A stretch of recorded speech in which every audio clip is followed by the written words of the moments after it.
Hello student, today we will discuss about the Bohr's model of atom. Bohr model of atom के बारे में पढ़ना है, लेकिन उसके पहले हमने प्रीवियस वीडियो में रिडबर्ग इक्वेशन के बारे में पढ़ा और concept leading to the success of Bohr model, वो कॉन्सेप्ट पढ़े जो बोर मॉडल को सक्सेसफुली बनाते हैं। हमने उसमें रिडबर्ग इक्वेशन भी पढ़ा और रिडबर्ग इक्वेशन ये पढ़ा हुआ था। तो यहाँ पर भी जैसे हाइड्रोजन एटम है, हाइड्रोजन एटम के लिए जो रिडबर्ग इक्वेशन होगा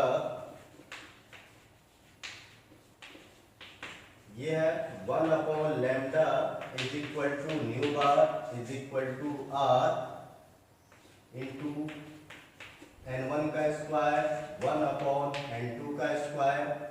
ये था फॉर द हाइड्रोजन एटम। लेकिन यदि हम थोड़ा सा इसमें ये देखें for hydrogen like ions, hydrogen like ions के लिए थोड़ा सा ये चेंज हो जाता है r n1 का स्क्वायर n2 का स्क्वायर इंटू z स्क्वायर। तो ये z is the atomic number.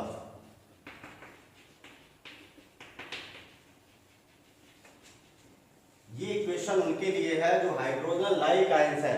Hydrogen like ions का मतलब having one electron. For example जैसे हाइड्रोजन लाइक आयंस के एग्जांपल दिए आप देखेंगे हीलियम, हीलियम में 2 इलेक्ट्रॉन पाए जाते हैं, लेकिन हम यहाँ पर यदि हीलियम को 1+ हीलियम आयन बना लेंगे तो helium ion also have 1 electron as like the hydrogen. या जैसे लिथियम में 3 पाए जाते हैं तो लिथियम के 2 इलेक्ट्रॉन यदि हम यहाँ से रिमूव कर दें तो लिथियम किसके जैसा हो जाएगा, ये भी हाइड्रोजन के जैसे। तब ये इक्वेशन इनके लिए, इस साइंस के लिए हम यहाँ पर अप्लाई कर सकते हैं वेवलेंथ फाइंड करने के लिए, जो हाइड्रोजन के लिए है। क्योंकि हाइड्रोजन के लिए Z की वैल्यू 1 होती है, वहां रखने से ना रखने से कोई चेंजेस नहीं आएगा। लेकिन हीलियम के लिए Z की वैल्यू 2 हो जाएगी, लिथियम के लिए Z की वैल्यू 3 हो जाएगी। तो ये वैल्यूज थोड़ा चेंज हो जाएगी, वेवलेंथ चेंज हो जाती है। तो इस तरह से ये रिडबर्ग इक्वेशन को बाद में मॉडिफाई भी किया गया था for hydrogen like ions. Next हमारा टॉपिक है bore model of the atom. Bore model of atom ये नील्स बोर थे। नील्स बोर ने जो रदरफोर्ड मॉडल में लिमिटेशन थी उनको ओवरकम करने के लिए एक नया मॉडल दिया in 1913 known as Bohr model of the atom which was based upon the Planck's quantum theory of radiation. Means ये मॉडल पूरी तरह से पार्टिकल नेचर पर डिपेंड था, इलेक्ट्रॉन या एटम के। मीन्स जो भी है यहाँ पर रेडिएशंस जो होंगे वो किस बेस पर है, quantum theory. Quantum means particle nature of the radiation, इस पर डिपेंड करता है। तो ये जो फिनोमेना था सक्सेसफुली बोर मॉडल ने एटम के मॉडल को एक्सप्लेन किया और उसमें बहुत सारी जो बातें थी उनको बारे में बताया। जैसे अब मेन पोस्टुलेट इसके क्या है, बेसिक फीचर्स क्या है, मेन फीचर्स क्या है। तो फर्स्ट फीचर है बोर मॉडल का फर्स्ट पोस्टुलेट है, ये फर्स्ट पोस्टुलेट ये कहता है कि एटम में इसके सेंटर पर न्यूक्लियस पाया जाता है और चारों ओर इलेक्ट्रॉन रिवॉल्व करते हैं around the positively charged nucleus. तो फर्स्ट जैसे इसमें an atom consist of A small heavy positively charged nucleus in the center surrounded by electrons. The electrons in an atom revolve around the nucleus. ये चारों ओर nucleus के चारों ओर हमेशा revolve करते रहते हैं, वो भी only in certain selected circular paths which have a fixed value of radius and energy. इन्होंने ये बताया कि जो इलेक्ट्रॉन्स होते हैं they revolve around the nucleus in selected circular path। ये बोर मॉडल, वो रदरफोर्ड मॉडल में भी ये बात बताई गई थी, लेकिन इन्होंने एक्स्ट्रा इसमें ये जोड़ दिया कि जो इलेक्ट्रॉन होते हैं only revolve in those orbits या दोज सर्कुलर पाथ और energy shell which have fixed value of radius and energy. जिनकी एनर्जी और रेडियस फिक्स होती है उन्हीं सेल्स में, उन्हीं ऑर्बिट्स में या उन्हीं सर्कुलर पाथ में इलेक्ट्रॉन्स रिवॉल्व करते हैं। And these circular paths also called इन्हीं को ही हम ऑर्बिट्स का भी नाम लेते हैं और एनर्जी सेल, एनर्जी लेवल, इन नाम से भी ये जाना जाता है। तो ये जैसे है न्यूक्लियस, ये एटम का स्ट्रक्चर बनाया हुआ है, ये न्यूक्लियस है इन द सेंटर, और यहाँ पर इलेक्ट्रॉन होंगे। जैसे ये है फर्स्ट में K shell, this is the first shell K, जिसमें n is equal to value 1 होती है। ये फर्स्ट n मतलब n is the number of shell, तो n यदि फर्स्ट है उसको हम के सेल बोलते हैं। इसी तरह से सेकंड है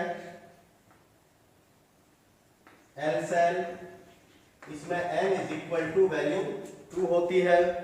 थर्ड है ये M सेल, जिसके n की वैल्यू 3 होती है। और फोर्थ है N सेल, जिसमें n इज इक्वल टू 4 है। तो ये सभी रेडियल जो सर्कुलर पाथ है, ये सर्कुलर पाथ इस ऑर्बिट्स या एनर्जी लेवल की एनर्जी भी फिक्स पाई जाती है। तो इन्होंने ये बताया कि जो फिक्स्ड एनर्जी लेवल्स हैं उन्हीं में ही इलेक्ट्रॉन्स रिवॉल्व करते हैं और उन्हीं में ही इलेक्ट्रॉन्स पाए जाते हैं। तो KLMN, और यदि आगे जाता है तो O, P, Q, R, S, इस तरह से आगे सेल चलते जाएंगे, उनके नंबर बढ़ाते जाएंगे। सेकंड पॉइंट इसमें बताया, the energy of an electron in the orbit does not change with time.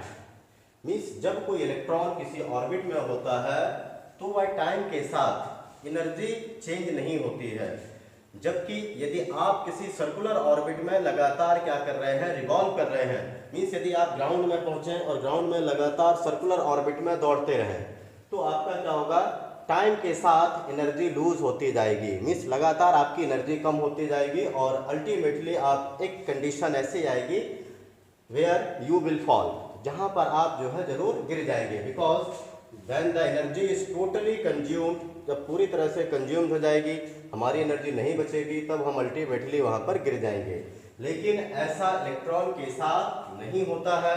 ये बोर ने बताया कि जब ये रिवॉल्व करता है, means electron do not lose और गेन एनर्जी व्हाइल रिवॉल्यूशन।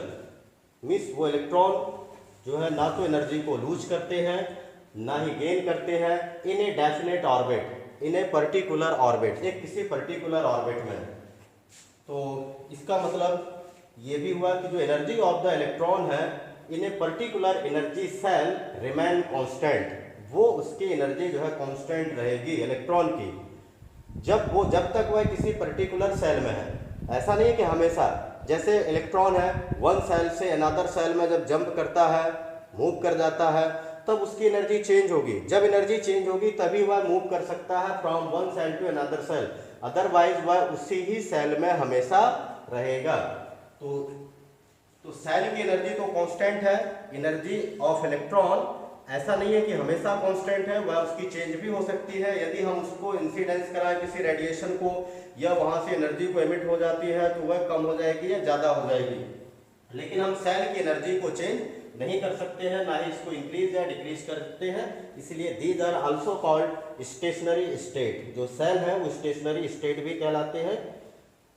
तो इलेक्ट्रॉन अपनी एनर्जी घटा बढ़ा सकता है, लेकिन एक पर्टिकुलर सेल में उसकी भी एनर्जी कांस्टेंट ही रहेगी, और यदि उसकी एनर्जी बढ़ी तो वह उस सेल को छोड़ करके अनदर सेल में जंप कर जाएगा। यदि एनर्जी उसकी कम होती है तो हायर एनर्जी ऑर्बिट से लोअर एनर्जी ऑर्बिट में वह पहुंच जाएगा। नेक्स्ट पॉइंट है, only those orbits are permitted to keep electrons in which the angular momentum of electron is a whole number multiple of h upon 2 pi। Means इसके according ये है कि उन्हीं ऑर्बिट्स में इलेक्ट्रॉन्स अलाउड होते हैं जिनके एंगुलर मोमेंटम की वैल्यू h अपॉन 2 पाई के इक्वल हो या इसका मल्टीपल हो। तो एंगुलर मोमेंटम का मीनिंग है, एंगुलर मोमेंटम जैसे आप जानते हैं mass into velocity is equal to momentum, और एंगुलर मतलब momentum of an object in a particular direction, that is called angular momentum. Means mvr, this is the angular momentum of the electron. It should be equal to the nh upon 2 pi. n is the number of cell,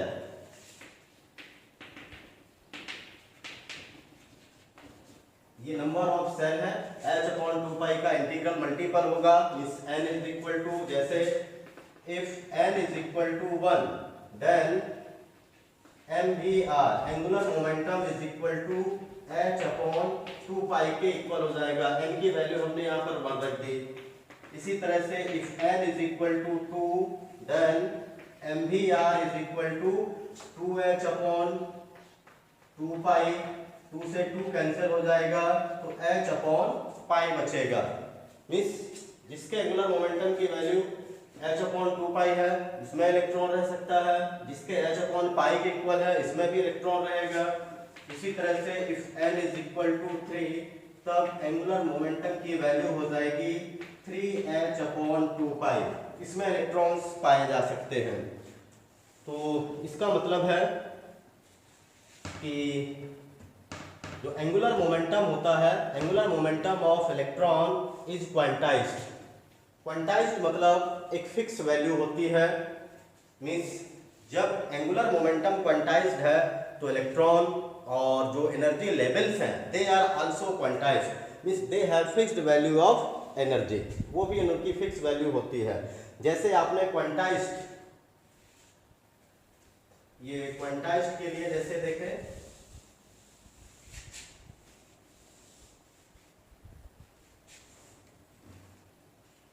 जो ये postulate है, it introduced the concept of quantization of angular momentum. ये quantization of angular momentum, इन्होंने ये बताया कि angular momentum quantized है, मतलब इसकी वैल्यू फिक्स होती है। जैसे आप यदि किसी सीढ़ी पर चढ़ रहे हैं तो सीढ़ी में क्या होता है, इस स्टेप में ही आपको पैर रखना अलाउ होते हैं। ये स्टेप्स के अलावा यदि आप बीच में पैर रखते हैं तो गिर जाएंगे, मींस वहां पर आप पैर नहीं रख सकते हैं। इसी तरह से सीढ़ी के जैसे मतलब एक फिक्स वैल्यू हो गया। मींस इलेक्ट्रॉन जब यहाँ से एक, मान लीजिए कि ये सेल है तो यहाँ पर यदि इलेक्ट्रॉन है तो यहाँ से सीधे वह यहाँ जाएगा जंप करके, ये बीच में नहीं रुक सकता है क्योंकि यहाँ पर ये बाकी के ऑर्बिट्स क्वांटाइज्ड नहीं है, सिर्फ क्वांटाइज्ड ऑर्बिट्स ये है, इसलिए इलेक्ट्रॉन सिर्फ उन्हीं सेल्स में ही जा सकता है। मीन्स उसके जो बीच में गैप होता है वहाँ इलेक्ट्रॉन नहीं रुक सकता है, वहाँ वह जो है उसके लिए अलाउड नहीं होगा। जबकि वहाँ पर भी सेल हो सकते हैं बट उनके वो ऑर्बिट्स क्वांटाइज्ड नहीं है। तो इनके अकॉर्डिंग ये है कि electrons are allowed in only those orbits whose angular momentum या whose energy is quantised, means fix होती है। नेक्स्ट है the energy is emitted or absorbed only when the electrons jump from one energy level to another। Means इसके according ये है, electron जब jump करता है एक सेल से दूसरे सेल पर, जब वह एनर्जी को या तो एब्जॉर्ब कर ले या फिर इमिट कर दे।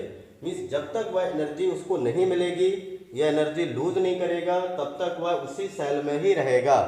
और जैसे उसकी एनर्जी मतलब लूज हो जाएगी, एमिट हो जाएगी, फिर उस सेल में नहीं रहता। मीन्स क्योंकि वो क्वांटाइज्ड है।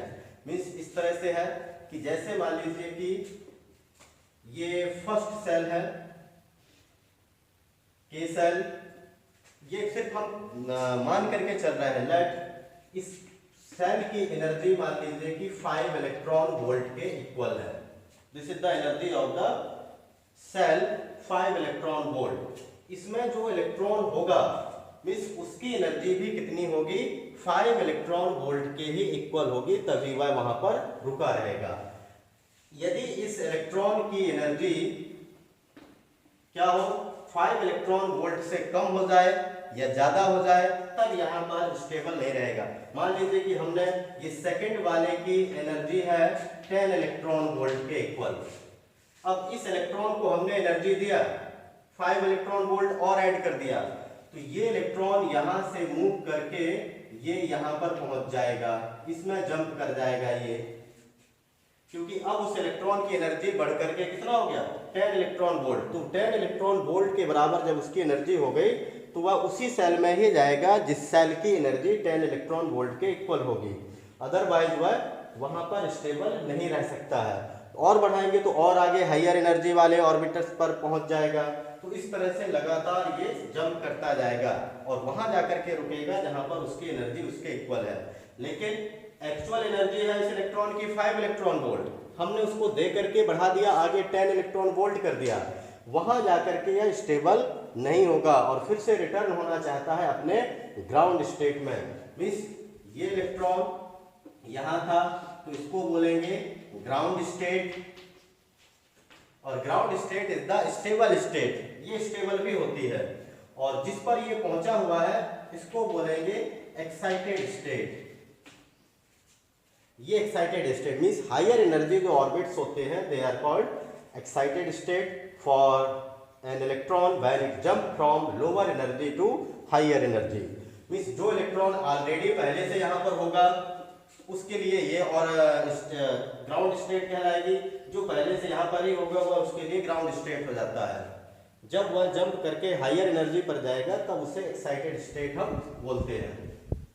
तो when absorb the energy electron move from lower to higher energy shell, ये लोअर से हायर पर पहुंचेगा। और when emit the energy electron move from higher to lower energy shell, तब ये हायर से लोअर एनर्जी की तरफ जाएंगे। अब मान के चले कि इस ऑर्बिट की एनर्जी E1 है, इस वाले ऑर्बिट की एनर्जी E2 है, तो दोनों में जो एनर्जी का गैप होगा, डिफरेंस होगा, that is equal to delta E, means difference in energy is equal to E2 minus E1। ये E2 माइनस E1 हम इसको N2 माइनस N1 भी कर सकते हैं। इस कोई भी सेकंड जो भी होगा उसको हम फर्स्ट में से माइनस कर देंगे तो टोटल एनर्जी का डिफरेंस मालूम चल जाएगा कि कितना एनर्जी एब्जॉर्ब हुई है और कितने या फिर लूज किया गया है। तो ये बताता है यहाँ पर कि एनर्जी फिक्स होती है एक पर्टिकुलर सेल की, मींस सेल आर क्वांटाइज्ड, पूरी तरह से ये क्वांटाइज्ड होते हैं। और इसमें उन्होंने ये भी बताया साथ में इस पोस्टुलेट में कि जैसे जैसे हम न्यूक्लियस से दूर होते जाएंगे एनर्जी ऑफ सेल इंक्रीजेस, हर एक सेल की एनर्जी जैसे जैसे न्यूक्लियस से दूर होते जाएगी वो एनर्जी भी उस सेल की इंक्रीज होती जाती है। मींस जो N1 is equal to K है, इसकी सबसे लोवेस्ट एनर्जी है, फिर 2 वाली की उससे हायर है, फिर उससे हायर है, जैसे जैसे बढ़ेंगे हायर एनर्जी मतलब एनर्जी इंक्रीज होती जाती है। तो ये थे इसमें basic postulate of the Bohr model. अब नेक्स्ट है कि वाई मतलब बोर मॉडल सक्सेसफुल, ये बहुत ज़्यादा सक्सेसफुल क्यों हुआ, what are the successes of Bohr model, इसके बारे में हम पढ़ेंगे। तो वाई मतलब बोर मॉडल सक्सेसेस, क्यों मतलब ज़्यादा सक्सेस हुआ, उसके कारण थे कुछ। जैसे फर्स्ट तो ये पॉइंट है कि Bohr model explain the stability of an atom. इन्होंने एटम की स्टेबिलिटी को एक्सप्लेन किया, क्योंकि एटम जो पहले वाले मॉडल्स थे रदरफोर्ड मॉडल, उसमें तो ये बताया कि इलेक्ट्रॉन रिवॉल्व करते हैं, लेकिन डेविसन और जर्मर ने एक एक्सपेरिमेंट कर दिया जिससे ये क्लियर हो गया कि यदि कोई रिवॉल्विंग बॉडी है तो इट लूजेस द एनर्जी, वह एनर्जी को लूज कर रही है।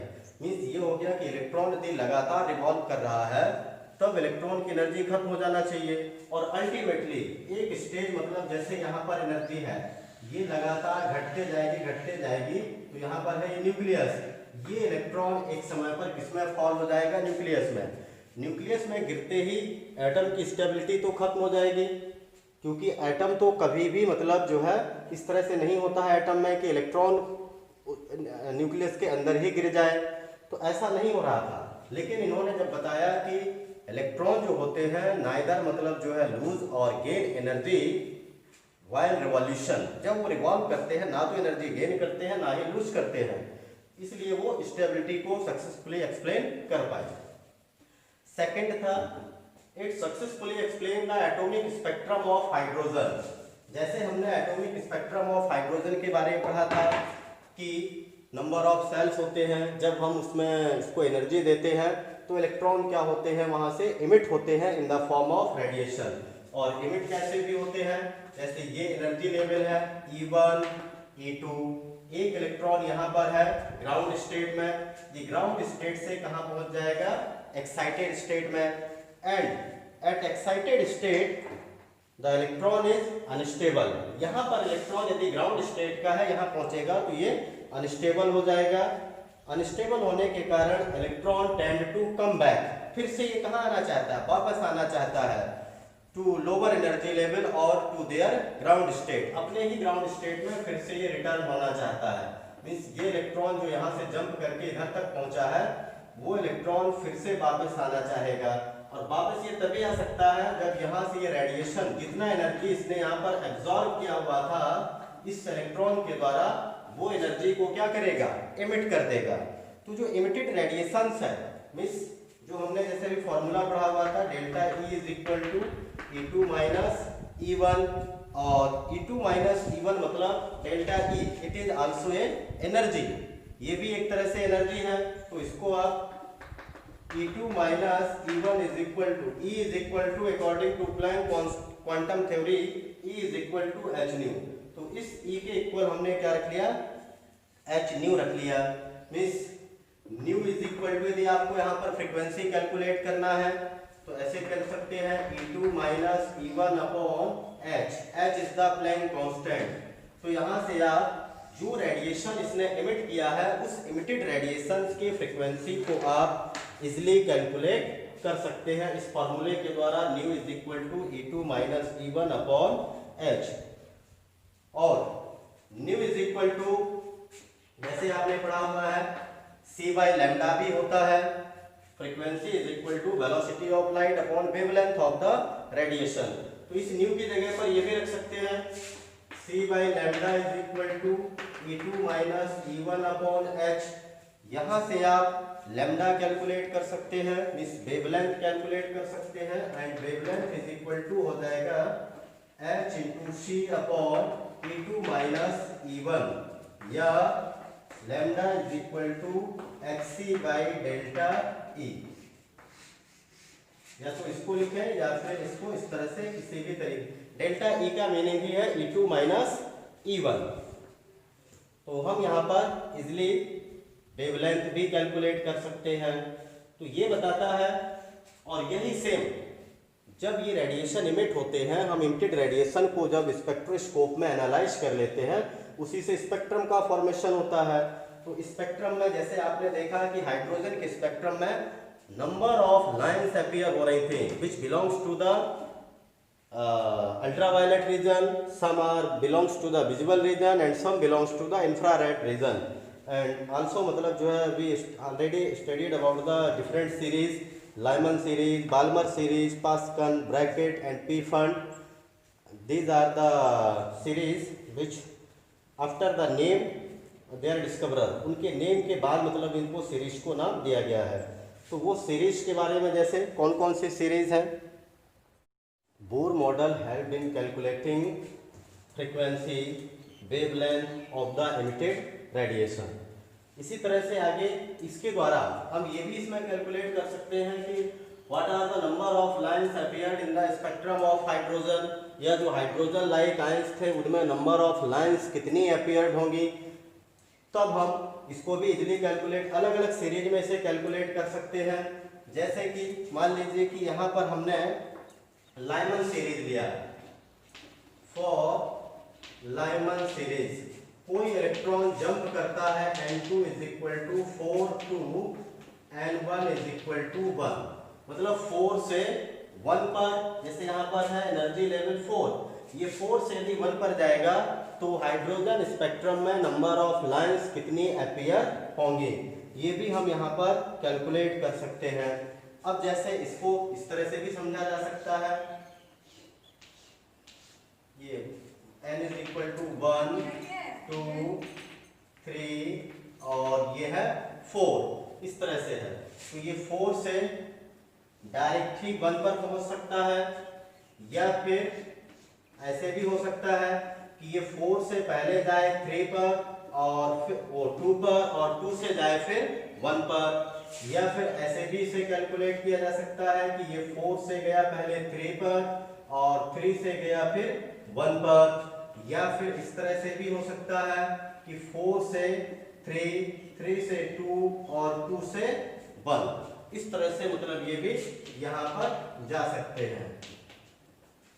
तो टोटल नंबर ऑफ लाइंस यहाँ पर यदि आप देख पा रहे होंगे तो 1 2 3 4 5 6 7 8 टोटल नंबर ऑफ लाइंस यहाँ पर आपको 8 देखने। तो इस तरह से नंबर ऑफ लाइंस हम देख पा रहे हैं यहाँ पर total number of lines 8 appear हो रही हैं, 8 नंबर हमें यहाँ पर मिल रहे हैं।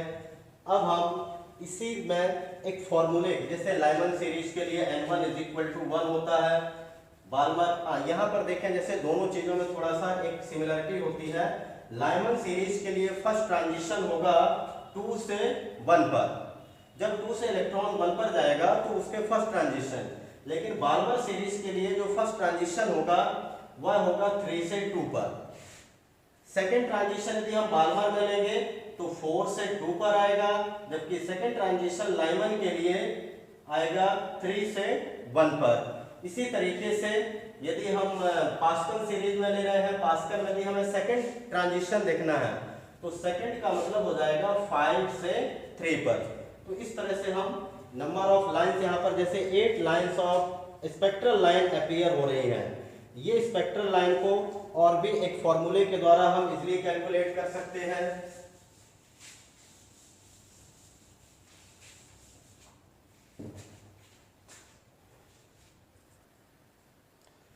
नंबर ऑफ स्पेक्ट्रल लाइन,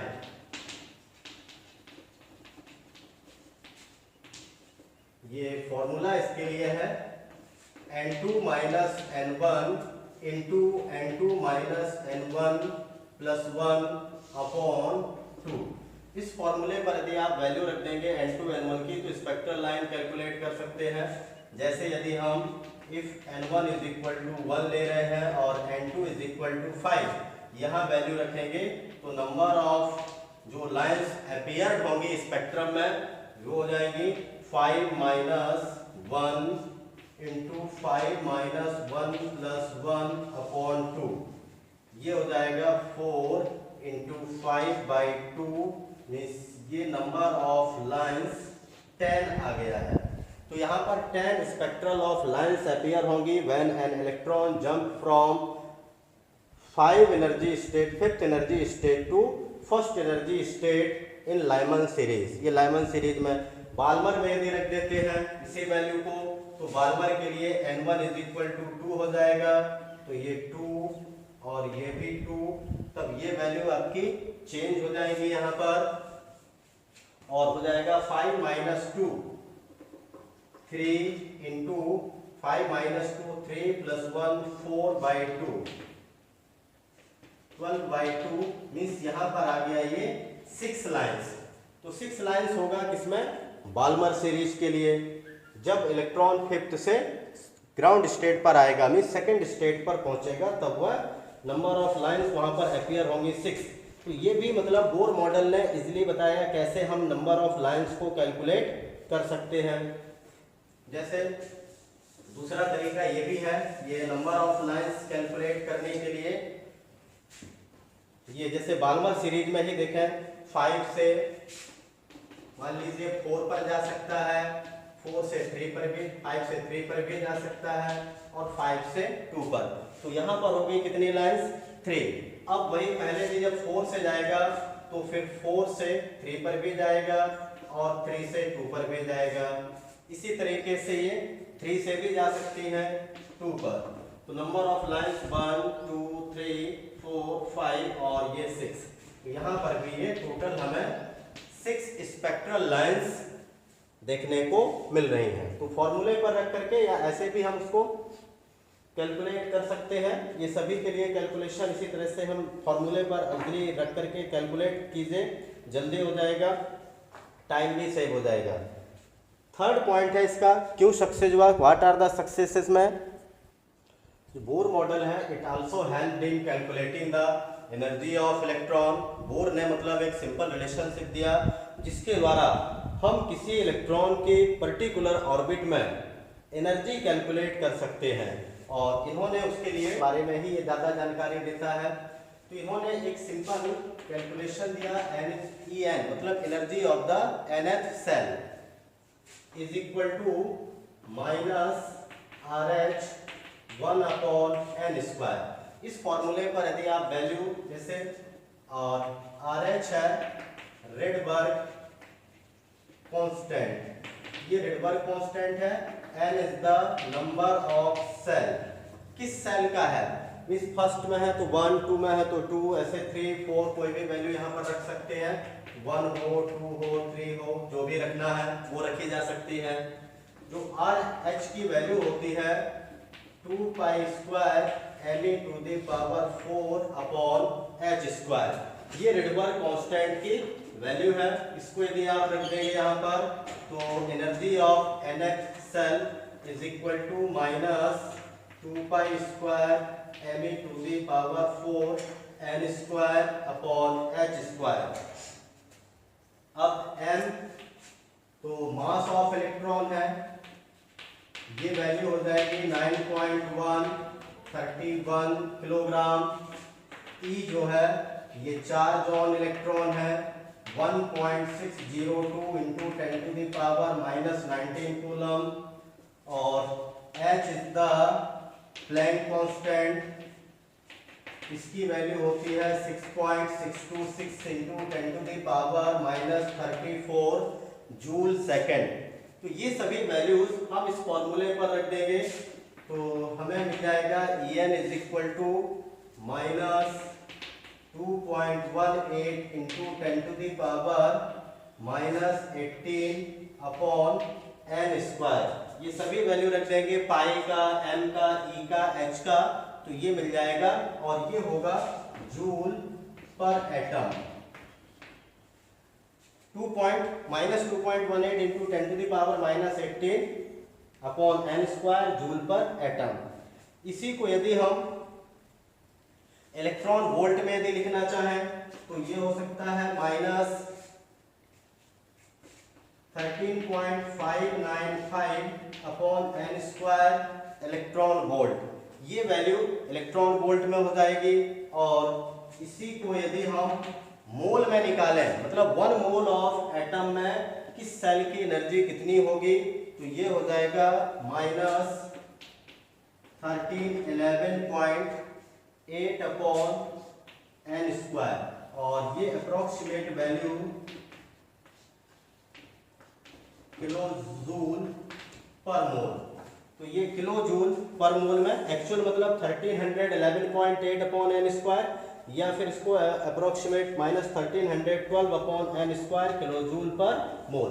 ये वैल्यू रख देने से आप इस तरह से En मतलब energy of NH subshell can be calculated easily, हम इसके द्वारा आसानी से कैलकुलेट कर सकते हैं। यहाँ पर ये तो हाइड्रोजन के लिए है। यदि हाइड्रोजन लाइक आयंस है तब, यदि हाइड्रोजन लाइक आयंस है तो इनके लिए En is equal to minus 2 pi square me to the power 4 upon n square h square. ये तो हम फॉर्मूला सभी के लिए ही लिखते थे। इसमें हम ये करेंगे, मल्टीप्लाई कर देंगे Z से। Z is the atomic number. तो ये सभी के लिए एप्लीकेबल है। हाइड्रोजन में तो वैसे Z इज इक्वल टू 1 हो जाएगा, तो ज़्यादा कोई दिक्कत नहीं है। हीलियम, लिथियम या कोई दूसरे एटम है तो ये Z की वैल्यू 2, 3 इस तरह से रखेंगे तो ये वैल्यूज थोड़ा सा चेंज हो जाएंगी। इसी तरह से इसमें भी ये वैल्यू यदि आप रखेंगे तो 2.18 into 10 to the power 18 upon n square, ये तो हम लिखते थे। साथ में ये पूरा जो है Z स्क्वायर से और मल्टीप्लाई हो जाएगा, या फिर जैसे इसमें है माइनस 1311.8 अपॉन n स्क्वायर, और ये पूरा जो है मल्टीप्लाई हो जाएगा Z स्क्वायर से। तो इस तरह से ये वैल्यू रख देने से भी ये फॉर्मूला थोड़ा हाइड्रोजन लाइक आयंस की एनर्जी कैलकुलेट करने के लिए होगा। इसके द्वारा एनर्जी है रेडियस भी कैलकुलेट कर सकते हैं। तो इसके द्वारा रेडियस और वेलोसिटी ये भी कैलकुलेट करने में हेल्प मिली, तो ये भी सक्सेस होने का एक कारण रहा इसमें। और इसके द्वारा जो हम रेडियस कैलकुलेट करते हैं, रेडियस ऑफ NH सेल का हमें कैलकुलेट करना है किस सेल का होगा, और ये होता है n square upon h square upon 4 pi square me to the power 2 into Z। Z is the atomic number. H Planck constant वही है mass of electron, charge on electron, ये पूरा जो है वैल्यू। तो ये कांस्टेंट है, ये कांस्टेंट कांस्टेंट कांस्टेंट, सिर्फ ये यहाँ पर चेंज है। तो यदि हम if z is equal to 1 means hydrogen के लिए यदि रखते हैं तो ये सभी वैल्यूज तो कांस्टेंट है, इसको डिनोट करते हैं a नॉट n स्क्वायर, और मान लीजिए कि अपॉन यदि ये z है तो z भी रख सकते हैं। तो ये फॉर्मूला हो जाएगा a naught n square upon z, where a naught is equal to हो गया है ये पूरा h square upon 4 pi square m e square, ये इतनी वैल्यूज हैं। और इस पूरे की वैल्यू को यदि हम रख लेते हैं तो ये हमको मिलती है 52.9 पिकोमीटर। ये 52.9 पिकोमीटर के इक्वल हो जाएगा। यदि फर्स्ट ऑर्बिट यदि हमें रेडियस निकालना है फर्स्ट सेल का तो n की वैल्यू 1 और z की वैल्यू भी 1 हाइड्रोजन के लिए यदि रख रहे हैं तब फिर रेडियस ऑफ फर्स्ट ऑर्बिट हो जाएगा 52.9 पिकोमीटर। सेकंड का निकालना चाहते हैं तो n की वैल्यू 2 रख दीजिए, z तो 1 ही रहेगा। तो यहाँ पर ये कैलकुलेट आसानी से इस फॉर्मूले के द्वारा आप किसी भी रेडियस को कैलकुलेट कर सकते हैं, या तो हाइड्रोजन के लिए या हाइड्रोजन लाइक एटम्स के लिए। इसी में वेलोसिटी यदि कैलकुलेट करना है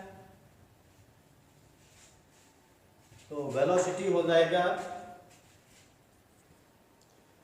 तो वेलोसिटी ऑफ इलेक्ट्रॉन इसके लिए NH अपॉन 2 पाई mr, ये r की यदि हम वैल्यू यहाँ पर रख दें तो फाइनल हमें जो फॉर्मूला मिल जाएगा ये हो जाएगा 2 पाई e square z upon NH।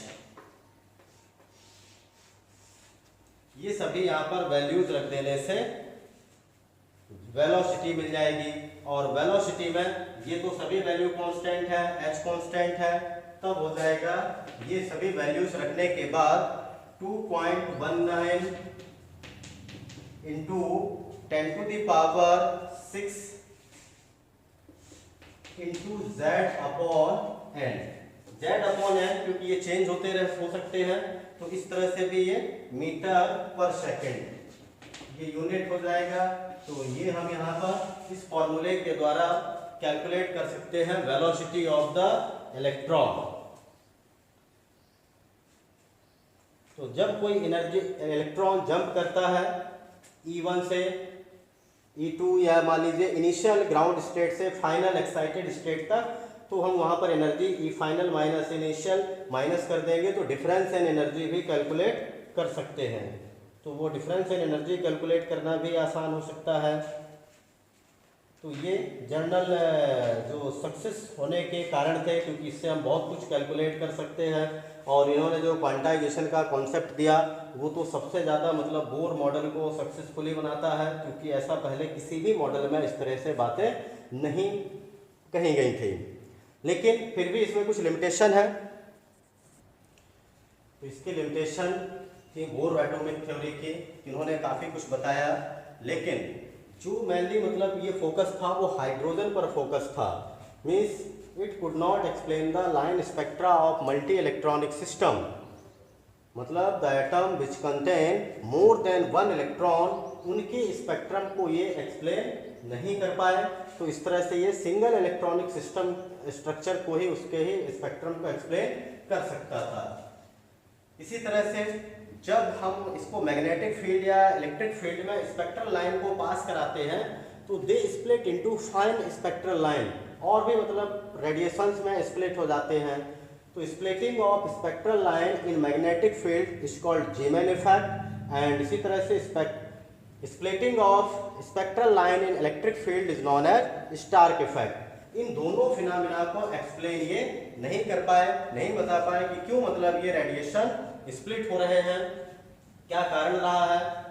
इसी तरह से थर्ड इसका लिमिटेशन ये भी है, it does not provide any clue to explain shapes of molecule, ये मॉलिक्यूल के शेप को एक्सप्लेन भी नहीं कर सकता था।